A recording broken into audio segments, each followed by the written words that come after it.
YouTube. It's Tuesday, I think the 28th, I want to say. Nice day out, sunny, hot. I got the fan here again. So I have these legs sanded off nice. I like some of what I'm seeing here. Now there's a little bit of wormholes or whatever, but insect things. I was reading an article about white oak and it said that this is not considered an imperfection in white oak. These type of holes. I'll probably fill them with some putty. But they came out nice. They look good. And I'm just going to, I want to put the apron on here. So what I'm looking for is I need a measurement of 28 inches. So what you do is you hold the two legs together and you just measure 1 3/8 I got. Let's see, 1 3/8. Yeah. What I can do is subtract that off of 28. So 28 is the width of the, excuse me, 28 inches is the width of the table legs that I want to use here.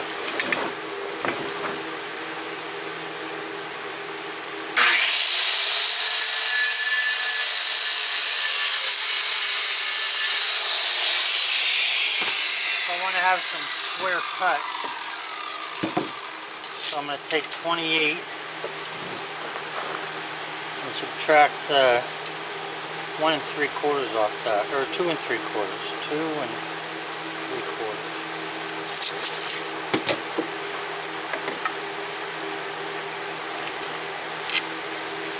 And then I'll bring some clamps out. I'll glue these together. I want to hold them together with glue until I get to put the dowels and stuff in them.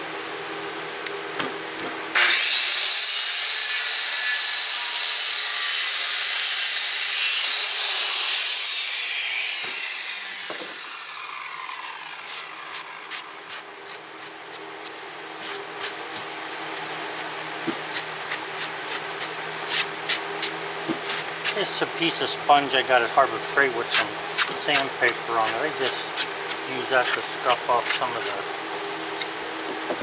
cuts. Yesterday when I was talking in the video, I didn't know the battery went dead. I said if I keep talking, I'm going to end up chipping this wood.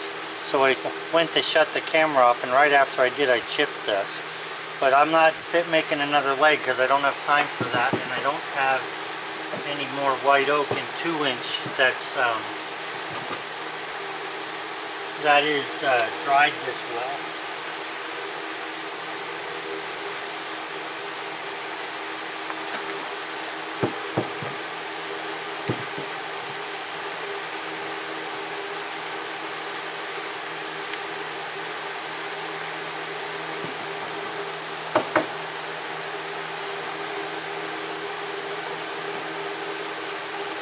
So I'm going to get these started.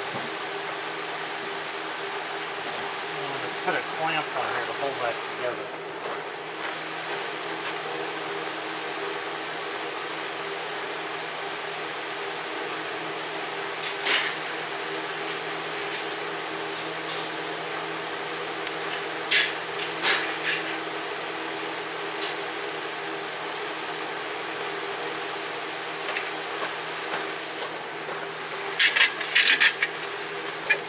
So from the outside edge and the top here to the outside edge, I should have 28 inches. That's what I need to have.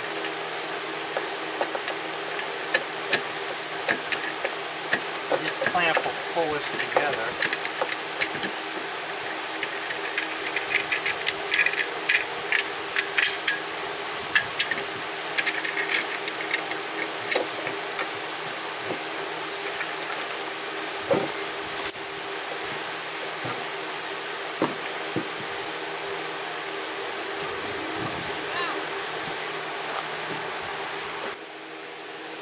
Okay, so what I got here is I have,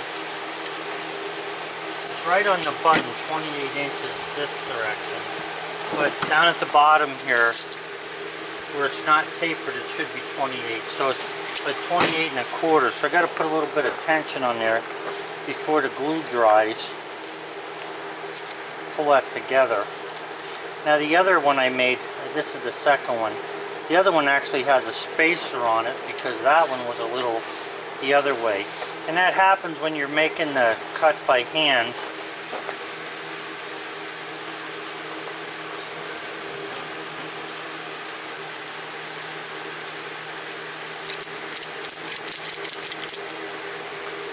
Now, I'm just going to open this up first.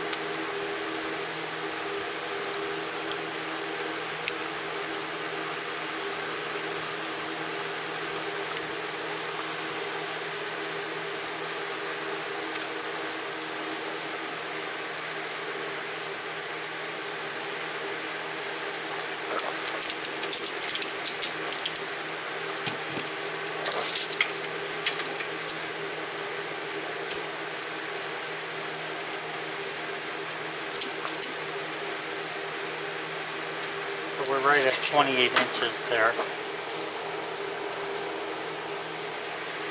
So this will be good. And I'm going to go stand this so it can dry.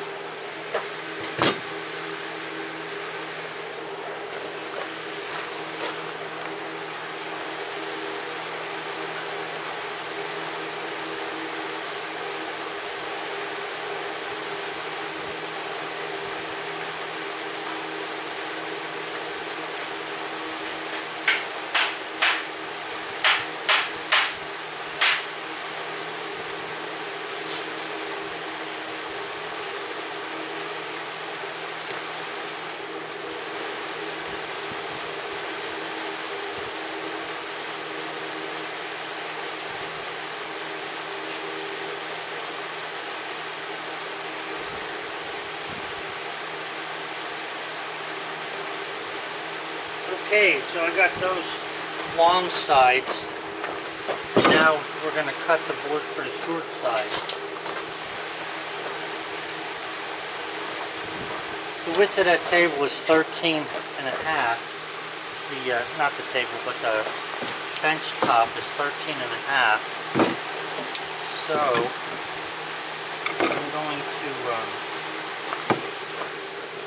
subtract 13 and a half. It'll be 1, 2, 1, 2, 3 quarters, and then I'm going to do myself another ½ an inch, so 10 1/4.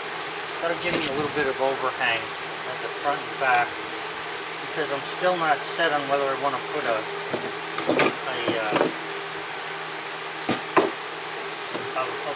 bottom in there to put books in. I'm not sure yet. 10 1/4.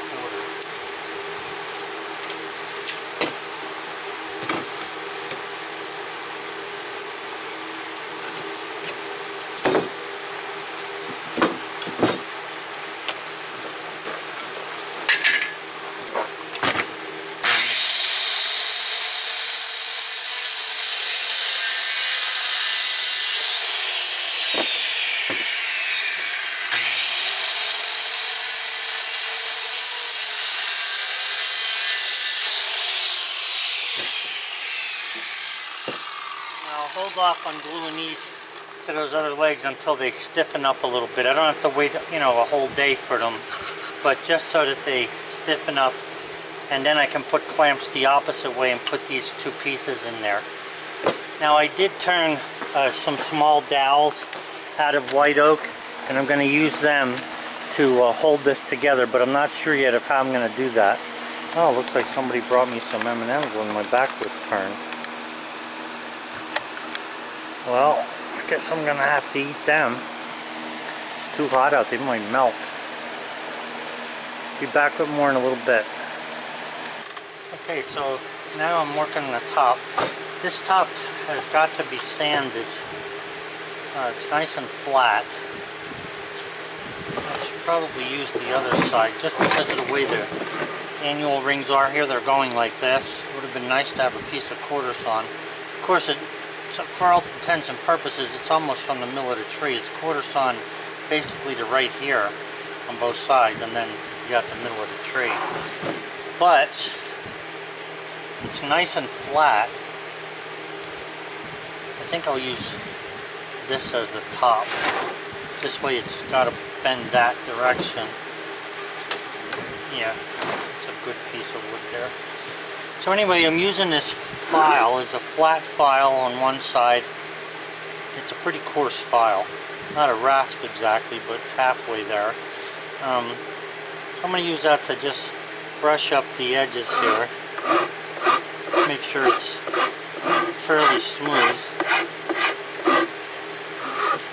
Put a nice definite point there where the circles come together. I'm going to put a clamp on this.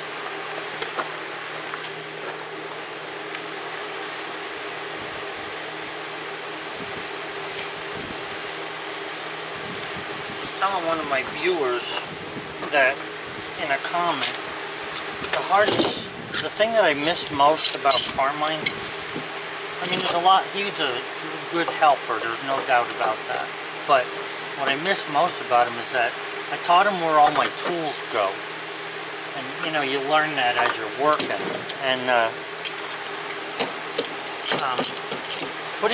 getting all the tools out and putting them away again at the end of the day is what I find to be, for my age, the hardest thing to do. You know, you either, if I'm up at the house, then I'm putting stuff inside my truck, and then climbing up on the back of the truck. I had made a pair of steps for myself to get up onto the truck out of metal, and then I decided they were a nuisance to carry around, even though they worked as a step, and I don't know, I think I made them into something else. But it's really a pain to be able, at my age, to have to put all the tools away. And not just anybody can help you do that. Sometimes Sally will say to me, can I help you? You know, do you need some help? I'll help you do stuff. And that's fine, except just like I don't know where the heck she keeps all the pots and pans, she doesn't know where I keep my tools. So, you know, the best that she can do to help me then would be to put the tools all in one place, you know, so that at least I don't have to be picking them up and carrying them around. But she still doesn't know where they all go. And any of you guys who have your garage organized, you know what it's like when you go in the garage and you can't find the thing that you've had, no matter what it is, for years, and you've kept it in one place, and now you go try to find it and it's just not there.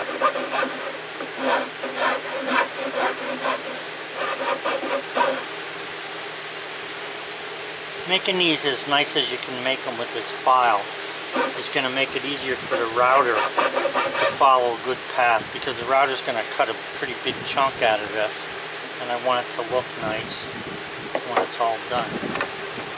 Somebody had asked me why don't I use a router to do the legs, and you know what, I was going to originally. In fact, I even said that in a video, but I cut it out of the video because I decided to do it with a chisel. I actually like doing it with a chisel because I would like to be good enough with a chisel that, you know, the legs fit very well. Some of those legs that I got done there had a little bit of looseness to them, but it's not as bad as the first one I ever did years ago. And you know, you get away from doing stuff and you kind of lose your technique for it.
I got some nice comments yesterday and this morning about the little rant that I had gone into. I'm glad there's a lot of people who agree with us, or with me, but I know there's a lot who don't. Point is, it's just nice to know that there's some other people out there that think the way you think, and gives you a little bit of encouragement to keep the videos going.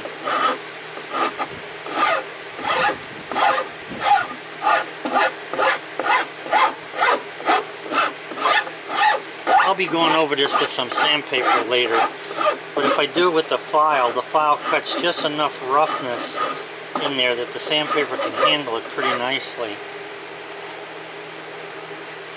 Yeah, there's a nice line there to follow with the router.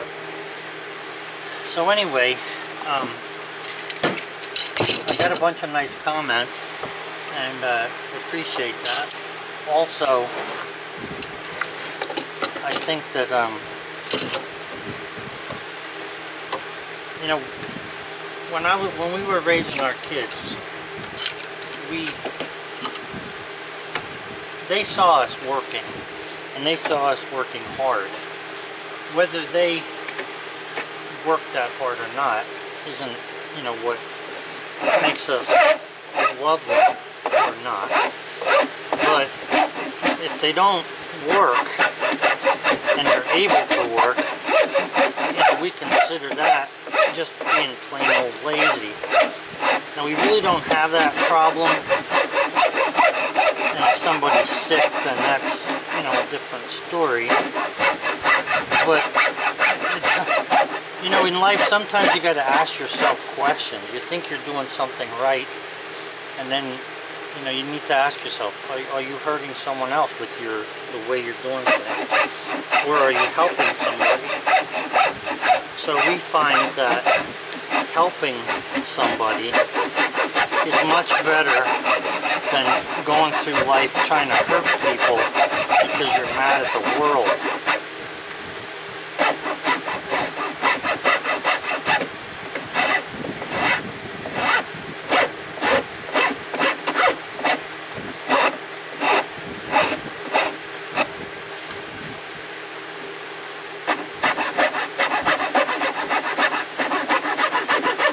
So anyway, when we were raising our kids, I was not afraid to have the kids do jobs, you know, little jobs around the house. And I'm not talking about an 18-year-old finally learning how to take out the trash. If you weren't taking out the trash when you were 8, there's something wrong. And that's how we raised our family. And you know, that's the way life is. You want to get something done, you've got to plan on doing it. Why people don't want to do things and they'd rather have someone else do it for them is beyond me. You know, granted, there's some jobs you may not have equipment for, or you don't have the knowledge to do it, but I mean, simple things. Or if you're, you know, at an age where you can't do it anymore, which I understand, that's not what I'm talking about. I'm talking about people in their 20s, 30s, and 40s, and even 50s who just don't seem to want to get their act together. Spend a lot of time traveling here, traveling there, and the house is a disaster.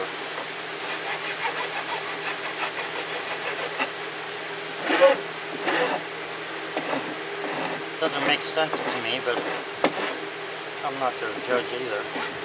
Whatever people want to do, they should be able to do, right? This is a free country. But that's just how we were raised. Both of Sally's parents and my parents were hard-working people.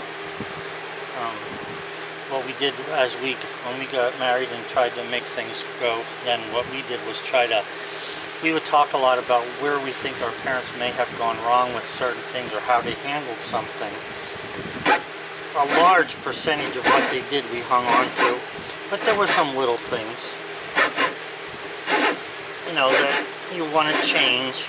Nobody's parents are perfect, neither are we. but it's nice when you can look back on stuff and say, you know, I love my parents or whatever, my mom and dad, I love them. However, I think that the way they handled something maybe wasn't too good, so I'm going to handle it a different way. And then a lot of times you got to look close, because sometimes, I know even for myself, parents handle things instinctively, and if you have good instincts about yourself that you can pass on to the kids, oh, that's coming pretty good. What happens is, if you have good instincts and you pass them on to the kids, then, or for it, no, what I mean to say is, if you have good instincts about how things should work, and you can use those instincts to develop your kids, that's what I'm trying to say, then you've done better than your parents. And I think that there isn't a parent out there who knows they haven't made a mistake somewhere along the lines. And like I was saying last night about the guy that, you know, nobody came to his funeral, I think that I'm not one to go to funerals. I don't like funerals, but there are certain people that I have a great deal of respect for, and depending upon how friendly it was with them, I'll go to the funeral.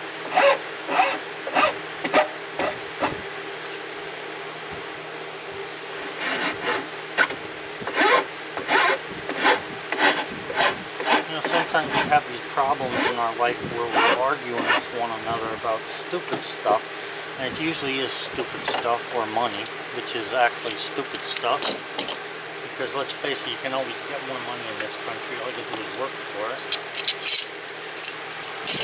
and sometimes you don't even have to work. Okay, those curves in there are pretty nice. I'm happy with the way they look. So I'm going to get the router, and I'm going to run the router around the complete edge of this. I think I gotta sand this one edge off here a little bit. I'm gonna sand both these edges off. I could run my plane, a hand plane over them. Maybe I'll do that first, because they look, there's a little bit of roughness to them. When you cut wood right out of the tree, the hard and soft spots in the wood and things tend to give you a little bit of a wavy line after they start to dry. That's what I've got here. There's a little bit of a wavy line here. It's probably not off a 1/16 on each side, but it still needs some attention. So I'm just going to take a block plane, and plane off the edges, and then I'll sand this and then router it.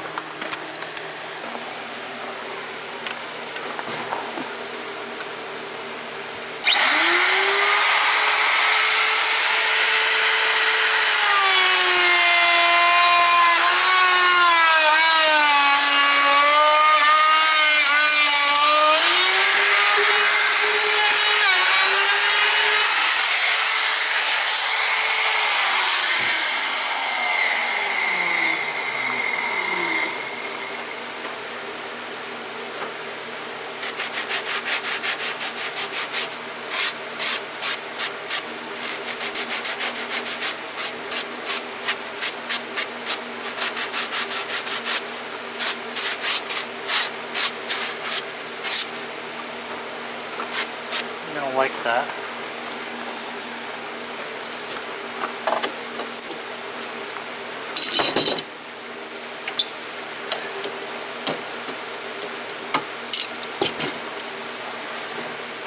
You can't tell by now, I love working outside.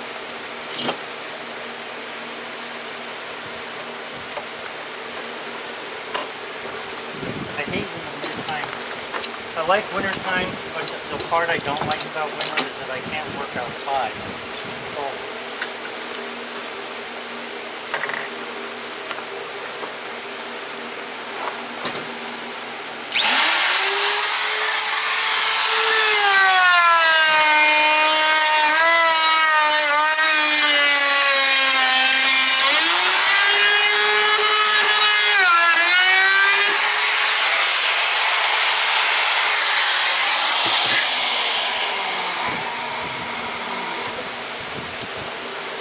This is a Porter cable router. I like the router because it has two different size collets in it, so I can use a heavy bit. And it's seems to have a lot of horsepower. What I don't like about the router that I really like about a Sears router is that Sears, when you grab the handles, it had the button on the handle. I like that. But I don't like the kind that you turn on and off switch. That's what I got there. It just so happens that that's the one I grabbed. I have a couple of them.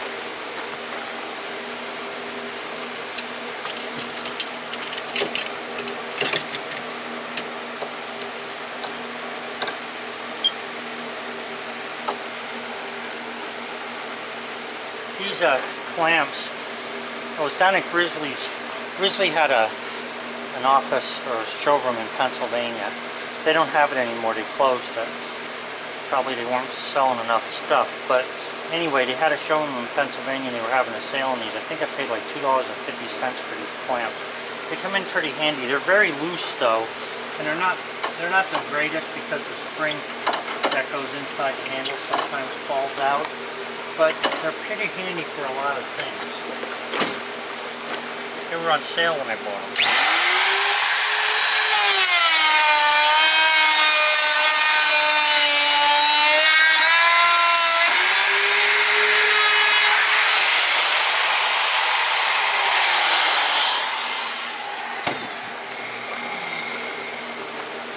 So we're going to sand this.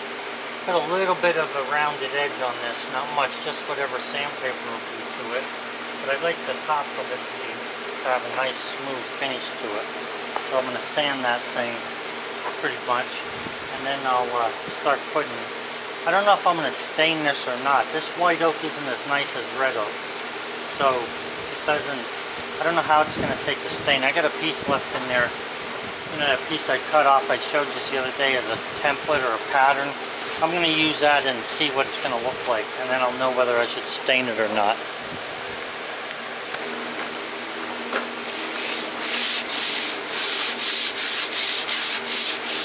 So I got some 180 grit paper here. It's not the best for what I'm doing. I probably should have 100 grit. I didn't get a chance to look through my sandpaper. I'm sure I have some somewhere. I just want to knock up some of the high spots and some of the stains from working with the wood here. Just to see what it's going to look like.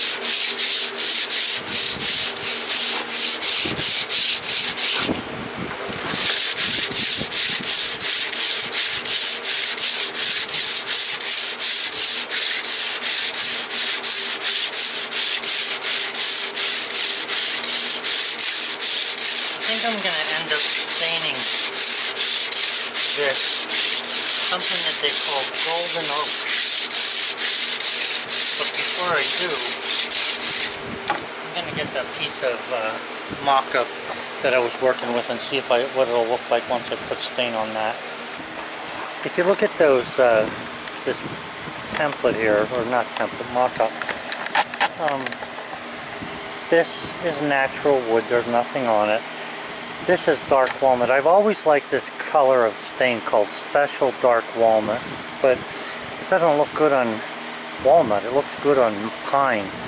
So, I mean not walnut, it doesn't look good on oak. It tends to hide all of the highlights of the oak. So when I put the clear polyurethane on then, I'm getting all what I thought it was going to be hidden actually came out a little bit. So I'm just going to go with the clear polyurethane again on this. It's just too nice. Now there's some marks on this wood from the sawmill. Not a lot. Some horizontal lines. I think I'm going to use the belt sander and go over this just to get it smoothed off because I don't have a planer this wide. I gotta buy one, but I'm not gonna get it now. So I'm gonna use the belt sander to smooth this off good, and then I'll finish putting those legs together. And I think I'm gonna use clear polyurethane for this thing. It just looks nice. If you guys have an opinion on that, don't be afraid to holler it out here. Thank you. One of the things I notice about this oak, if you look at that, you see different things as you move it to the light. I don't know if you can see what I'm seeing there, but some of the things you see here disappear when you turn it this way. I think that's pretty neat.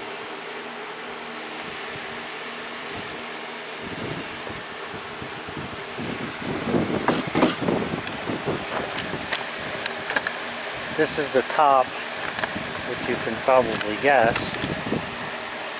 Now I've sanded that off pretty good, rounded all the edges off a little bit. I want a sharp edge on the top, but not so sharp that it cuts you. I once read an article, or no, wait a minute. Oh, a guy told me this. The guy who used to make furniture says to me that good wood furniture, you should be able to take a nylon stocking and drape it over it and pull the stocking, and it shouldn't get any pulls in it or tears, and it shouldn't snag. It's pretty hard to get that sometimes, but if you spend enough time on it, you will get that. You just got to put the time in. That's the whole key, putting the time in. Bullseye. What's the matter? So guys, this is the table legs and the aprons glued together, and don't worry about that foam. I'll have that out of there in no time, because white oak doesn't really absorb the glue into its grain on the face there too easily. But anyway, that's that so far, and I cut some pieces here that I want to put as 45s, and I'll show you this, behind these like this, to keep these corners square. Now I could have made these shorter and put them up against that, but I can fit pieces in there if I ever need to, but I don't think I will. But I'll be putting these 45s in there like this. I'll use dowels to hold these together here, and then that should be good. And then I'll be cleaning this off good, sanding it down, making sure everything is square on it, and then I'll put the top on. Now I did polyurethane the top already. I just laid it on my truck here so it was out of the way. That's just the very first coat. Needs a lot more than that yet, just to seal it up.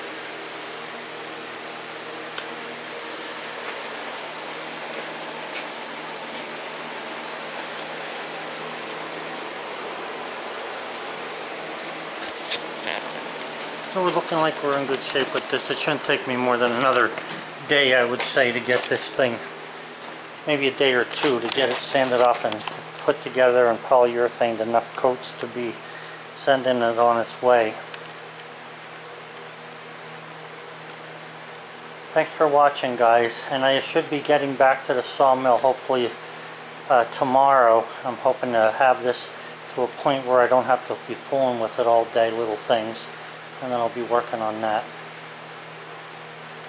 Have a good one.